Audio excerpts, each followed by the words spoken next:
चेतावनी, वार्निंग, भड़ुए, गद्दार, गांडू, हरामखोर और लवड़ू इस वीडियो को ना देखें, क्योंकि अगर आगे देखते हो और अगर गांडू और गद्दार हो तो आज कान और गांड दोनों से खून निकलने की ज्यादा आशा है। दूसरा, सबसे पहले मैं माफी मांगना चाहता हूं लेडीज से, पूरी महिलाओं से, क्योंकि हो सकता है मेरी भाषा आपको पसंद ना आए, उसके लिए माफ कीजिएगा। आज सिर्फ और सिर्फ आवाज सिर्फ मेरी है, लेकिन गुस्सा पूरे देश का है। चेहरा सिर्फ मेरा है, लेकिन स्वाभिमान पूरे देश का है। और कोई मुझे ये कमेंट्स में जो ज्ञानी लोग बैठे रहते हैं वो लिखने के लिए कि जो लोग गाली बकते हैं वो औरतों का सम्मान नहीं करते, ऐसा कोई लेना देना नहीं है। इसका मतलब ये हुआ कि जो गाली नहीं बकते हैं वो बड़े शरीफ लोग हैं, ऐसा कुछ नहीं है। अंग्रेजी में बकने वाले को डूड कहा जाता है, हिंदी में जो बोलते हैं उनको क्या कहते हैं, अनपढ़। ठीक है, हम वही सही, लेकिन आज देश की बात करेंगे। जो इंटेलेक्चुअल्स हैं, जो हाई सोसाइटी के लोग हैं, वो ना देखें। आज तो मिट्टी की कसम है, जो बात करूंगा कड़वी करूंगा, देखना नहीं देखना आपकी मर्जी है, ना इनवाइट किया गया और ना करना चाहते हैं। तो आप अगर एक सच्चे देशभक्त हैं, उसका मतलब सिर्फ ये नहीं कि यूनिफॉर्म, क्योंकि पहले ये जंग जो थी वो सिपाहियों के बीच में थी, देशों के बीच में थी, अब ये पर्सनल हो चुकी है। और हर वो आदमी जो राष्ट्रभक्त है, आज मैं उसकी तरफ से बात कर रहा हूं, उस देशभक्त की तरफ से बात कर रहा हूं, because it is a very big battle which is going on in the country right now. This is one of the biggest battle which is happening and which is going on, and the battle is patriots versus traitors. गद्दारों और देशभक्तों के बीच में एक बहुत बड़ी लड़ाई है। तो देशभक्त तो ये थे, अब गद्दार कौन है? मेरे हिसाब से जो मुझे लगता है, हर वो आदमी, चाहे वो आम आदमी हो, चाहे सिंपल साधारण एक जनरल पब्लिक हो, चाहे एक ऑफिसर हो, चाहे वो किसी मीडिया हाउस का बैठा हुआ बॉस हो, चाहे वो किसी बहुत बड़ी ऑर्गेनाइजेशन का सीईओ हो, चाहे वो नेता हो, चाहे मंत्री हो, हर वो आदमी जो इस देश के सिपाही का सम्मान नहीं करता है, उसकी शहादत का सम्मान नहीं करता है, और यहां बैठ के हमारी रोटी खा के अपने नाजायज बाप पाकिस्तान की तरफ से बोलता है, हर वो मादर चोद, हर वो बहन चोद गद्दार है इस देश का, और मेरे लिए वो देशद्रोही है। बड़े बड़े जो इंटेलेक्चुअल्स बैठते हैं चैनल पे, और वो भी आदमी, गद्दार कौन है बे? जो यहाँ की फैसिलिटी चाहिए, एजुकेशन यहाँ की चाहिए, हमारा टैक्स पर एक भारत के आम जो नॉर्मल बंदा है, जो मेहनत करता है, मिडिल क्लास का आदमी, उसके टैक्स पर तुमको पढ़ाई चाहिए, और तुम उसके बाद चैनल्स पर बैठ के बहरान बानी जैसे मादर चोदों को, टेररिस्ट एक नहीं जितने आएंगे बहन चोद गांड में घुसड़ देंगे, उतनों को मारेंगे मादर चोदों को। समझ में आए बे? उनको जो बैठ के बताते मासूम लोग थे, बहन चोदों पता क्या है तुमको कश्मीर के बारे में बे? अंदर की कंडीशन पता है तुमको? जो गुमराह करते हैं इस देश के बच्चों को, उनको स्कूल कॉलेजेस नहीं जाने देते और अपने लौंडों को विदेश में पढ़ाते हैं। मेरे लिए हर वो मादरचोद, हर वो आदमी गद्दार है जो यहां बैठकर यहां की रोटी खाकर, चाहे कहीं पर भी बैठे, किसी भी लेवल का हो, चाहे अंग्रेजी में बोले चाहे हिंदी में बोले, जो भी पाकिस्तान की इस हरकत का और मेरे उन भाइयों को सोते हुए मारा जिन मादरचोदों ने, उनकी तारीफ करने वाला वो हर आदमी गद्दार मादरचोद, इस देश का राष्ट्रद्रोही है, गद्दार है, बहनचोद। मैं हमेशा कहता हूं, और मैं ऑपरेशंस जो थे मैं उसके बारे में बात नहीं करना चाहता था। कोई भी ऑनगोइंग ऑपरेशन है, ठीक है, वॉर है, if it is a war zone then there is no problem. तुम हमारे मारोगे, हम तुम्हारे मारेंगे, इक्वालिटी है, युद्ध है। लेकिन यहां पहली बार था कि युद्ध के नियम तोड़े गए, इसलिए बात करना पड़ेगी आज। यार सोते में तुमने हमला किया और सामने से मारो ना बे, तुम्हारी भी इज्जत है, तुम भी सिपाही थे, बहुत पहले इसकी इज्जत कर ली। टेररिस्ट की इज्जत नहीं, सिपाही होते हैं एज अ सोल्जर। मैंने पिछले वीडियो में कहा कि मैं इज्जत करता हूं किसी भी देश का सिपाही हो। अबे तुम क्या बात करते हो बे? तुम तो मुर्दे नहीं अपनाते हो। हमने फिर भी इज्जत की, बोला, तुम्हारी तारीफ की, सबकी तारीफ की, लेकिन अब युद्ध के नियम टूट चुके थे। लाखों ईमेल आए हैं, 7 लाख से ऊपर ईमेल हैं। पूरी टीम पागल हो चुकी है जब से हमला हुआ है कि सर अब कुछ बोलना पड़ेगा, और आज बोलना इसलिए जरूरी है क्योंकि जवाब देना पड़ेगा। कुछ बड़ुओं को अब पता नहीं इनको क्या बोलूं, समझ में नहीं आता, क्योंकि एक वीडियो में मुझसे गलती हुई थी, मैंने कुत्ता बोल दिया था एक आदमी को। उस भड़ुए को कुत्ता बोल के ना मुझे गम हुआ, क्योंकि जब मैंने घर जाके अपने वो 2 शेर देखे ना, कुत्ते देखे, जब घर के देखे वो बच्चे, तब लगा कि यार कुत्ते से तो वफादार कोई होता ही नहीं है। इन हरामियों को मैंने कुत्ता बोल के ना, उस कुत्ते की जात पे मैंने मैंने उसकी बेइज्जती कर दी। एक नेता है, एक सांसद है, एक स्पोक्स पर्सन है, उसने एक बात कही। क्या कही वो बहुत जरूरी है, मैं आपके सामने पढ़ के सुनाता हूं। उसने फेसबुक में, ट्विटर में क्या शेयर किया और बेशर्मी से क्या लिखा और क्या कहा, उसका जवाब आज जरूरी है। उरी में मारे गए सारे सैनिक घूस देकर आर्मी में भर्ती हुए थे, अच्छा हुआ साले मारे गए। इस पर इतना हाय तौबा क्यों? भारत माता के लिए बोझ बने हुए थे, आतंकियों ने सही काम किया। इस आदमी ने एक दूसरे इंटरव्यू में, एक और आइटम है, एक और है, उसने क्या कहा? उसने ये कहा कि भारत की तरफ से जो सिपाही मरे उरी में, वो शहादत नहीं है। शहीद कौन हुए? जो पाकिस्तान की तरफ से आए। ऐसा है नेताजी, मादरचोद, हमको भी मौका दो ना, तुमको ऐसा ऐसा इस टाइप का शहीद करने का, बहनचोद। एक काम कर, सजेशन देता हूं, बहुत गांड में गूदा है ना, बोल मत बहनचोद। एक काम कर, अब तेरे पास जो सिक्योरिटी है ना पुलिस की, उनको हटा और बाहर जाओ और एक सिपाही के परिवार से जिसका शहीद हुआ है, उरी की छोड़, कभी भी उसके परिवार से जाके जरा बोल। गांड में घुसेड़ देंगे तो पूरी तेरी राजनीति जितनी तेरी चल रही है ना, अबे तेरे को शर्म आना चाहिए। देश का माहौल क्या है बे? आज देश गम में डूबा हुआ है और तुम जैसे भड़ुए मादरचोद, तुम लोग बहनचोद, इसको अपनी मीडिया बाइट के लिए, अपनी पब्लिसिटी के लिए, तुम्हें पता है क्या दुख देते हो बे तुम? अबे पिछले हजारों बार बोल चुका हूं, कुछ नहीं दे सकते हो तो मादरचोद इज्जत तो दो कम से कम शहीदों को। सुनो बे झाटू, मंत्री है जो तुम्हारा है ना, जो तुम्हारा पद है, तेरा प्रोटोकॉल नहीं पता है, तेरा ना मेरे पास पूरी ज्यादा डिटेल नहीं है, लेकिन सुन, बहुत गांड में कूदा है, तेरे को बहुत चर्बी है ना।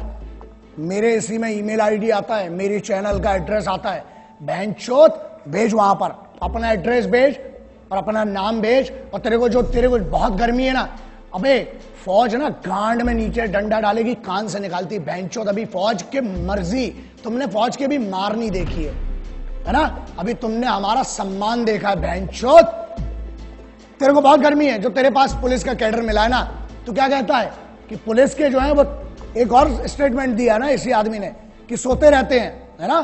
एक और मादरचोद है दूसरा, वो पुराना वाला भड़ुआ साला जिसको अपन ने पहले भी बात किया था हरामी के बारे में। क्या कहता है कि पुलिस और फौज में वही लोग जाते हैं जो अनपढ़ होते हैं या जिनके घर में कोई 1 रुपए का पढ़ा नहीं होता है, और जो लोग सिर्फ और सिर्फ 10वीं 12वीं बड़ी मुश्किल से पास कर पाते हैं, वो लोग जाते हैं। सुन, अब तेरे को बताता हूं, अबे चूतिए मादरचोद, तेरे को पता भी है फौजी होता कौन है?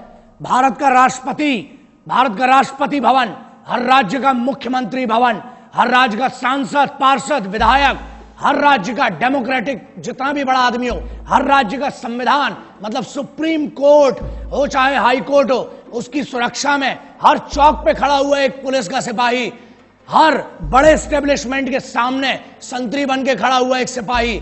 अबे तेरी औकात नहीं बहनचोद कि तू उनके बराबर का बन सके। वो इस देश को चलाते हैं।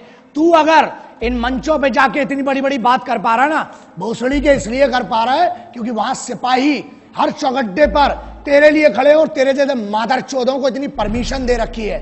यही प्रॉब्लम है। जिस दिन छूट मिलेगी और जिस दिन सही मौका आया, याद रखना गाड़ में इतना बड़ा सुल्ला जाएगा। बहनचोद, अभी तूने बहुत मोहब्बत देखी और बहुत हुआ सम्मान तुम्हारा मादरचोदों। एक और सेंटेंस बोला इसने बहनचोद ने कि पैसा देके, घूस देके जाते हैं। अबे चूते तेरे पास दिमाग है लौड़े? बात एक्सट्रीम इनसेंसिबिलिटी की, शुद्ध भाषा में चूतियापा बोलते हैं ना जिसको, वो ये इन जैसे बहुत बड़े बड़े होशियारों जो बड़े बड़े यूनिवर्सिटीज में पढ़ रहे हैं, उनका कहना ये है कि फौज में पैसा देके जाते हैं और सोते हैं और राशन खराब करते हैं, राशन खाते हैं फ्री का, है ना। चलो इसका बड़ा सिंपल सा आप समझो, जितनी आपकी समझदारी है ना, अगर पैसा देके जाना है तो फौज में क्यों जाएगा आदमी? मरने के लिए। फौज में क्यों जाता है? फौज में कंफर्टेबल लाइफ नहीं है, तुम्हारे जैसी नहीं है। और बोलते हैं, हाँ एक और बात बोली कि आलसी है जो फौज में जाते हैं, वो लोग आलसी हैं इसलिए सो रहे हैं। बेटा तू बहनचोद, तू अपनी बात कर। बे तेरे से तो दाढ़ी बनाता नहीं है रोज बहनचोद, तू क्या आलस की बात करता है बे? एक जगह पे 15 साल से डले हुए हैं तुम जैसे भड़ुए, इस देश का राशन खा रहे हो, हमारा टैक्स खा रहे हो, हमारी हर चीज खा रहे हो, उसके बाद बोलते हो बड़ा नेता और यूनियन वाले। बड़ी बात है, तुम जैसे बड़े पदों पे भी जा सकते हैं, लेकिन हमारे लिए पद मैटर नहीं करता बे। इज्जत कमाना अलग बात है, ताकत कमाना अलग बात है। तुम जैसे भड़ुओं की कभी इस देश में इज्जत नहीं होगी। क्यों? क्योंकि इस देश में अगर मंदिर हो, चाहे मस्जिद हो, चाहे गुरुद्वारा हो, चाहे चर्च हो, उसको सुरक्षा कौन देता है? वो है सिपाही। बाहर से जो पाकिस्तान की तरफ से आ रहे हैं वो दुश्मन है, उनसे लड़ना बहुत सरल है। तुम लोग साले जो अंदर गदर मचा के रखिए ना, उसके लिए एकाध न एक दिन बहुत गलत होगा। मैं बहुत कोशिश कर रहा हूं, प्रयास कर रहा हूं कि बचा रहूं, गुस्से में ना आऊं, लेकिन अब लगता है कि अब कुछ ना कुछ, और जिस दिन होगा उस दिन पब्लिकली और बहुत गंदा होगा तुम्हारे साथ। क्यों फौज में जाता है? अबे वो बच्चा जिसको एक गरीब घर से आके पुलिस में या फौज में जाना पड़ता है ना, 3 बजे रात को उठता है वो बच्चा। जब बेंचो तुम लोग पार्टी कर रहे होते हो ना वहां पर अपने कॉलेज में, यूनिवर्सिटीज में और अपने बड़े बड़े भवनों के अंदर, बड़ी बड़ी मैस में जब तुम पार्टी करते हो, बेंचो दो, अबे तुमको पता भी है सिपाही होता क्या है? क्योंकि सुनो, प्रॉब्लम यह है हमारे देश में ना एक नेता का लौंडा आज तक सिपाही बना, ना आज तक ये भोसड़ी के जो यूनियन में बैठे हैं कोई अमीर का लौंडा आज तक सिपाही नहीं बना। कहां गए वो मादरचोद बड़े बड़े अमीर? अबे भोसड़ी के खेल के लिए समय देने वालों को, मैच जीतने वालों को क्या मिलता है? इनाम मिलता है ना? और वहां जो जान अपनी बॉर्डर पे लगाते हैं, -60-50 में वहां लड़ रहा है आदमी, घूस देके गया। चल माना बहनचोद तेरी बात, चल घूस देके गया बहनचोद, तू दे देना मादरचोद, है गाड़ में दम तेरी, तू जा घूस देके बहनचोद उधर पे, एक दिन की नौकरी कर मादरचोद। अबे आर्मी की और कमांडोज की छोड़, स्पेशल फोर्सेस की बहनचोद, एक दिन मैं देता हूं चैलेंज, अबे तेरी पूरी जिंदगी की पेमेंट दूंगा इन बड़वे मादरचोद गद्दारों की।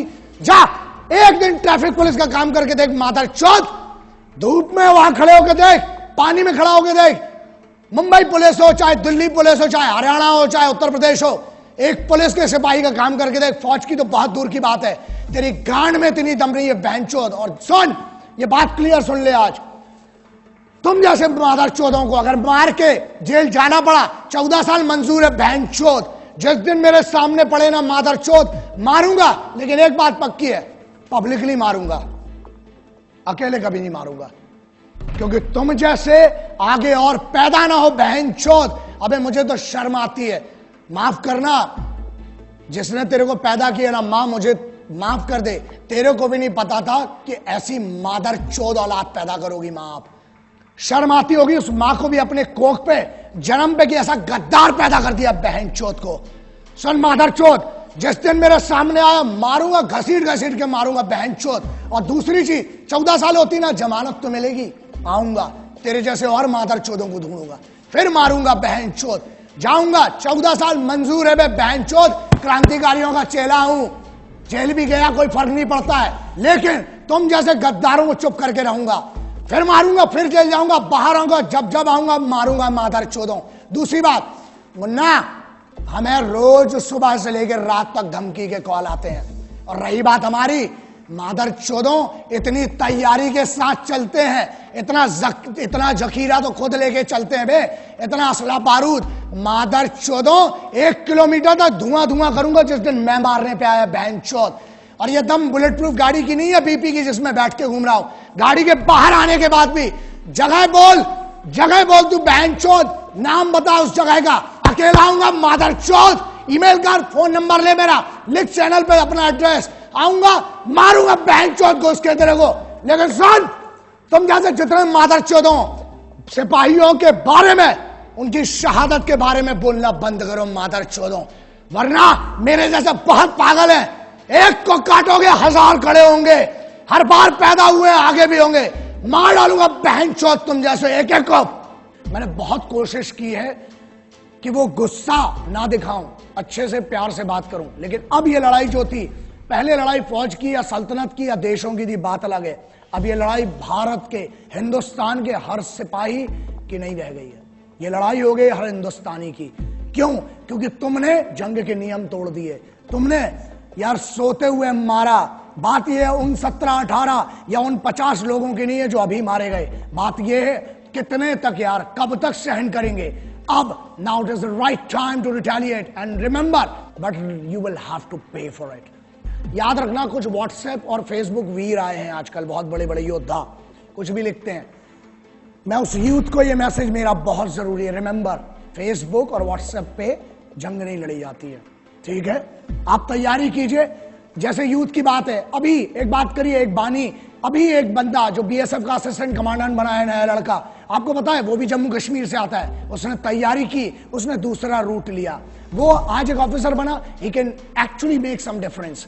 वहां बैठे बैठे फेसबुक और व्हाट्सएप, गाली मत बको, अपने दुश्मन है जो भी है, गाली मत बको मतलब फेसबुक और इस पे, ठीक है मैंने बकी, मैं मानता हूं, लेकिन मेरे पास कोई ऑप्शन नहीं छूटा था। बहुत सारे ईमेल्स आए, लाखों ईमेल आ रहे हैं और कमेंट्स भी आ रहे हैं व्हाट्सएप पे, हमारी जो जितने भी चैनल्स हैं उस पर आ रहे हैं। ये गलत बात है और उसको मुझे कंडेम करना पड़ेगा, आपको बोलना पड़ेगा, स्पेशली यूथ को।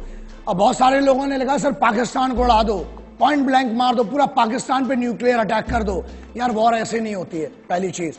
There are lot of things involve in that. Democratic level पर अलग होती है, बहुत सारी चीजें होती हैं। फौज को अपना मूवमेंट करना है वो अपने हिसाब से करेगी ना, व्हाट्सएप और फेसबुक के हिसाब से फौज नहीं चलेगी। स्पेशली जो इंडियन स्पेशल फोर्सेज हैं या वर्ल्ड वाइड जो भी स्पेशल फोर्सेज होती, पहली बात हम कोशिश यही कर रहे हैं कि हम तो कोई उल्लंघन ना करें, और अगर करेंगे भी तो पता नहीं चलता, पहली बात, और पता होने भी नहीं देंगे इस बार जो कार्रवाई होगी।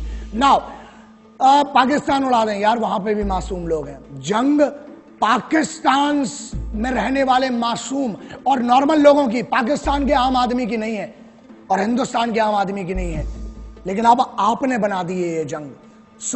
बट हम अभी भी कहते हैं कि जंग से कभी किसी का फायदा नहीं हुआ है। तुमने हम पे 5 थोपी, 5 बार हारे हो, लेकिन इससे किसी का फायदा नहीं होता है। कोशिश करना, दुआएं करना जितनी हो, शिद्दत से दुआएं करना कि कभी जंग ना हो, क्योंकि उससे किसी का फायदा नहीं होता, हमेशा नुकसान होता है। बातचीत से अगर बात बन रही होती तो ये मुद्दा नहीं आता। हम लोगों ने तो हर बार कोशिश की, तुमने नियम तोड़े, अब हड्डियां तोड़वाओ, वो तुम्हारी मर्जी है। हिंदुस्तानियों का स्वाभिमान बहुत बड़ा होता है, अभिमान बहुत होता है अपने में। कैसी बच्चों जैसी बातें कर रहे हो तुम लोग, हाँ समझ में नहीं आया ना, बताता हूं। अबे हमारे इधर तो बेवड़े भी होते हैं ना, वो भी गुस्से में एक दूसरे को गुटखा नहीं देते हैं, समझ में आ गया। अबे तुम तो कश्मीर मांग बैठे पागलों।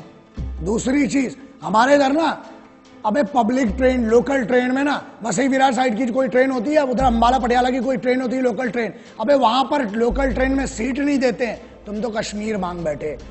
और अगर पैर की धूल होती तो फिर भी 1 लाख बार सोच के चलो दे दिया होता, मोहब्बत से मांगते तो। अबे तुम तो दुश्मनी में हमसे हमारा मुकुट कश्मीर मांग बैठे हो। हमारा था, है, और कुबतो गांड में तो ले लेना, बहनचोद हमारा था, है और रहेगा। जितनी बार घुसोगे उतनी बार मारेंगे, आ जाओ, प्योर इन्विटेशन है। और रही बात हमारी, हम जैसे पागलों को घंट फर्क नहीं पड़ता, बहनचोद डंडा डालेंगे, पेलेंगे जितनी बार आओगे।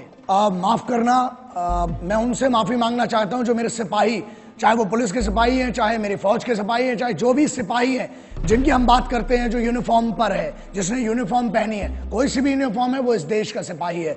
अगर इन गद्दारों को मैं जवाब नहीं दे पाया हूं ढंग से, या इनके सम्मान में कोई कमी रह गई है, तो मैं आपको वादा करता हूं, एक कमांडो वचन, एक सिपाही वचन है, जहां मिलूंगा, जब मिलूंगा, आपकी तरफ से अलग से इनकी गांड में डंडा करूंगा, अलग से मारूंगा बहनचोदों को। मैं सिर्फ, हम जो है, हम सिर्फ तिरंगे के सगे हैं, ना हम किसी के उपकार के हैं, ना हम किसी सरकार के हैं, समझ लेना। ना हम किसी के उपकार के हैं, ना हम किसी सरकार के हैं, हम हैं तो सिर्फ हर फौजी, हर सिपाही के परिवार के हैं। हमको किसी से कोई मतलब नहीं होता, ना हम किसी के उपकार के सगे हैं, ना हम किसी सरकार के सगे हैं। हम हैं तो हैं सिर्फ और सिर्फ एक फौजी और एक सिपाही के परिवार के सगे हैं। बस इतना मेरी तरफ से आज जितना हो सका इस भाई से करूंगा, आज भी कर रहा हूं, आखिरी तक इस मिट्टी के लिए लड़ूंगा। और अगर तुमसे ना हो सके तो बताना, ये भाई तो आखिरी सांस तक तुम्हारे लिए लड़ेगा और इस मिट्टी के लिए लड़ेगा। ये वादा रहा तुमसे, आज भी और आगे भी। जय हिंद, वंदे मातरम, इंकलाब जिंदाबाद, भारत माता की जय।